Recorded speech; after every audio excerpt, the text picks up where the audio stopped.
Hello everybody, my name is Benjamin Bloom and here we are yet again. It's going to be another managerial sacking my reaction type video because Steve McClaren has been fired by QPR, and I've got to be honest, I'm quite surprised by this one. I work with a couple of QPR fans and they both seem quite pleased, but I feel slightly differently.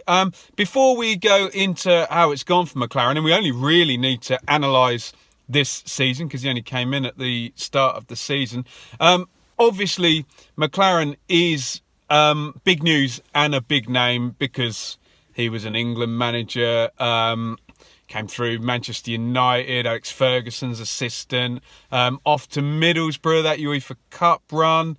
And then that ill-fated job with England and the Wally with the Brolly. And I think a lot of people who are maybe Premier League centric, that's really where they kind of check out with their knowledge of McLaren, because then really he did very well in Germany and in Holland and was a champion.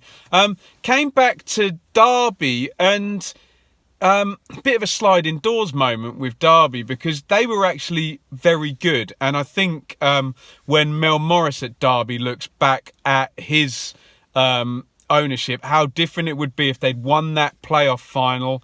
QPR down to 10 men and Bobby Zamora nicks that late goal. That was the sliding doors moment from McLaren because that Derby team was good and QPR just robbed them at the end there to go up. And then lo and behold, it went to Forest, didn't he? And that didn't last very long. Back to Derby, and then that didn't last very long. Hired again for QPR. So in he comes to QPR, and we know QPR has been a bit of a basket case. They finally dealt with that financial fair play from that very season, actually, where they completely busted the rules with the wages, went up, and the EFL, as they do, kind of botched the punishment a little bit, and it was delayed and delayed and delayed, and finally they have to pay back a certain amount per year of their fine. So they're getting towards being more settled now. Obviously, then they came down with this absurd wage bill and had to shift out players, and Hasselbank and Ramsey and all these other managers before Holloway last year, and then he was relieved of his job. So in comes Steve McClaren to a bit of a basket case of a club with probably, I guess, like any team that doesn't have parachute payments, you've just got to be looking to be competitive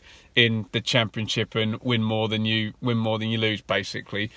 So they fall into that bracket. So McLaren comes in, and it's a horrible start at the start of the season. Losing, I think, 3 out of the first 4. Obviously, that big headline 7-1 defeat at West Brom. But then the narrative was, oh, what a good manager Steve McClaren is. He went back to basics. He got everything tightened up at the back. Tony Leistner was looking a good defender, head it, kick it. Cameron came in to sit in front of the back 4, and that seemed to really work. And then everyone's praising the signings of Toma Hemed and Naki Wells. Okay, came from Brighton and Huddersfield, but the point was they'd been promoted with Brighton and Huddersfield. So the narrative was, isn't McLaren doing well? Off he goes. Obviously, QPR beat my team, Ipswich, twice. And at the point where they beat Ipswich for the second time, QPR's form is excellent. I think they were I remember them, and you can check these historical league tables. I remember them being in a group of about 3 teams, and they were really chasing for the playoffs. I think they got up to about 8th place when we reached sort of Boxing Day. So McLaren was doing really well. And then I don't know what has happened. I'm sure QPR fans can smarten me up in the comments here, but they've just absolutely fallen off a cliff since Boxing Day. I know there was a run that included an FA Cup game as well of 7 possibly or 8 straight defeats. I think there was a few late goal defeats in that. And the fabric of what McLaren had done then just really became unstitched. He then switched to a 3 at the back, and it started to look like, look, he's just trying anything to stop this losing streak. Now, I was actually at the game where the losing streak did stop. And QPR got an unlikely win over Leeds, and you think, okay, they're gonna come back. And then I'm looking at the league table, and Birmingham take that points deduction, drop below QPR, and you kind of think, oh well, the bottom 6 is really not good, and there's no way that enough of them are going to overtake QPR. QPR is safe. And it looks like that's what the ownership has thought as well. We often see these decisions made at kind of opportune times, and we saw Darren Moore, kind of the second West Brom were not going to make top 2, although, hey, it could open up again. We saw West Brom acting. I think we've seen QPR wait until they're mathematically safe, and Steve McClaren has got the boot. I am slightly surprised. I do think the perception of McLaren is a little bit warped by the England thing and the Wally with the brolly nonsense there. But I didn't think he was doing a terrible job. Look, a losing streak is a losing streak, and we don't know what's going on in the dressing room and whether there's underlying problems there. But slightly surprised because there was some good work done there. And there is the bones of a decent team there. Lumley, the goalkeeper, is young and good. Leistner at this level, head it, kick it. Good centre half there. Maybe they need a bit more in that area. I think Furlong's a good young defender. Bidwell, Championship level captain, will do you a job. Luongo always plays well when I see him.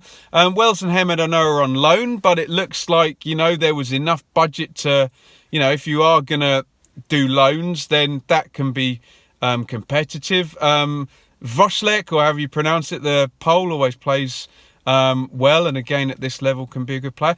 And Luke Freeman is an excellent player, a player who could definitely play at a higher level than, third quartile championship team. So he's not leaving an absolute disaster of a squad there. It really depends what the ownership wants in terms of a challenge. If they are prepared to stick their hands in the pocket and make up the shortfall that non-parachute clubs get and stay within FFP, then you could have a competitive, challenging team.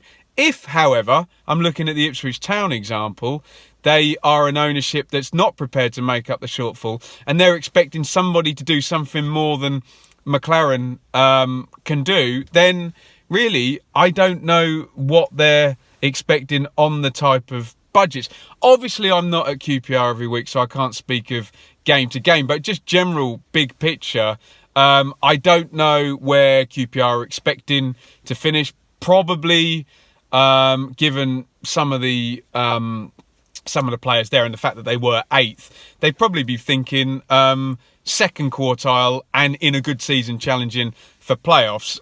In the absence of parachute money, it's very difficult to guarantee yourself top 6. So be very interesting to see who the next hire is. I've seen, obviously, Les Ferdinand's mate Tim Sherwood has been linked already.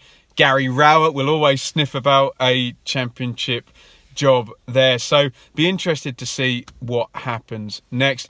And as always, I'm very interested in people's opinions. Are you quite as high on McLaren as I am? I mean, he's been fired now from enough championship jobs for me to think, is he going to get another one? But I kind of look at it and think, if you're a reasonably operating championship club, you could do worse than McLaren. But hey, like I say, I'm not there every week watching QPR. That said, I have seen them win.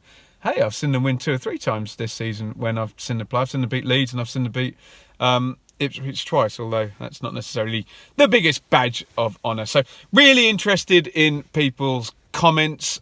These sacking videos, although someone's lost their job, always produce interesting debates. So definitely, if you're a QPR fan, get involved. I'm trying to figure out how many people have gone now. If I go down the table, Darren Moore from West Brom, Villa, Bruce went earlier in the season, Preston, Karanka went from Forest, obviously Hurst from Ipswich, and I'll probably miss out a load more, but it feels like this must be the 7th or 8th one to go now. So get your thoughts in. McLaren, good call, bad call. What next for QPR and what next for McLaren? Thank you for watching. As always, very hastily done video, so if I've got anything wrong, I'm happy to be fact checked in the comments. Just keep it civil, you know, just giving my opinion here on my favourite division in the whole wide world. And with that being said, I will be doing a live stream reviewing this weekend's action tonight, so tune in for that at about 6:30 on YouTube. Hit the subscribe button if you're a Championship fan. Follow me on Twitter at Benjamin Bloom, and I will see you all soon. Goodbye, Steve.